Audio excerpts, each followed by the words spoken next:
২০২২ সালের আমার একটি ছবি নিয়ে সামাজিক যোগাযোগ মাধ্যমে অনেকে নানান ধরনের গুজব রটাচ্ছে এবং আমি লক্ষ্য করলাম যে এআই দিয়ে এই ছবি এডিট করা হয়েছে।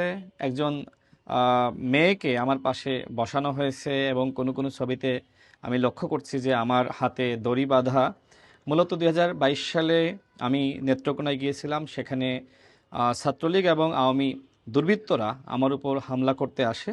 সে সময় আমি পানির ভিতরে পড়ে গিয়েছিলাম এবং সেই সময়কার ছবি দিয়ে এখন দেখছি যে আওয়ামী দুর্বৃত্তরা এবং আমার যারা রাজনৈতিক প্রতিযোগী রয়েছে তারা এক ধরনের গুজব ছড়াচ্ছে।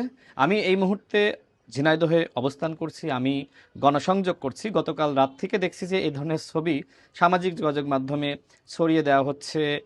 বিভিন্ন মিডিয়ার নাম বিকৃত করে এই ছবিগুলো ব্যাপকভাবে বুস্ট করে প্রচার করা হচ্ছে। এই ধরনের কোনো ঘটনা ঝিনাইদহতে ঘটে নাই। যদি ঘটতো সেক্ষেত্রে তো আমি এই মুহূর্তে কারাগারে থাকতাম বা পুলিশের কাছে থাকতাম। তো আমার অত্যন্ত খুবই বলা যায় যে হাসি আসছে যে আওয়ামী দুর্বৃত্তরা তারা আজকে কেউ কলকাতায় বসে, কেউ আপনার দেশের বাইরে বসে এই ধরনের চক্রান্ত করছে।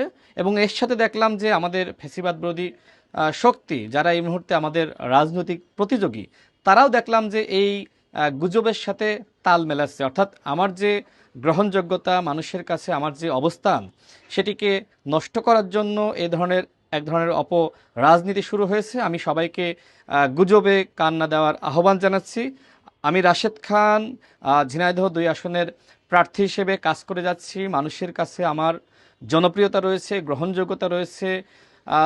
তারুণ্যের প্রতিনিধি হিসেবে মানুষ আমার দিকে ছুটে আসছে। আমার প্রতি তাদের যে ভালোবাসা সেটির বহিঃপ্রকাশ ঘটাচ্ছে। আমার কাছে মনে হয় যে এটিতে ঈর্ষান্বিত হয়ে একটি মহল এ ধরনের চক্রান্ত শুরু করেছে। বাট আমার বিশ্বাস ঝিনাইদহ ২ আসনের মানুষ, বাংলাদেশের মানুষ এই গুজবে কান দিবেন না। তারা আমার সাথে আছে, আমার সাথে থাকবে। আমি সবাইকে এই গুজববাজদেরকে প্রতিহত করার আহ্বান জানাচ্ছি, সেটি সরাসরি এবং সেটি অনলাইন মাধ্যমে। আপনাদের সকলকে ধন্যবাদ।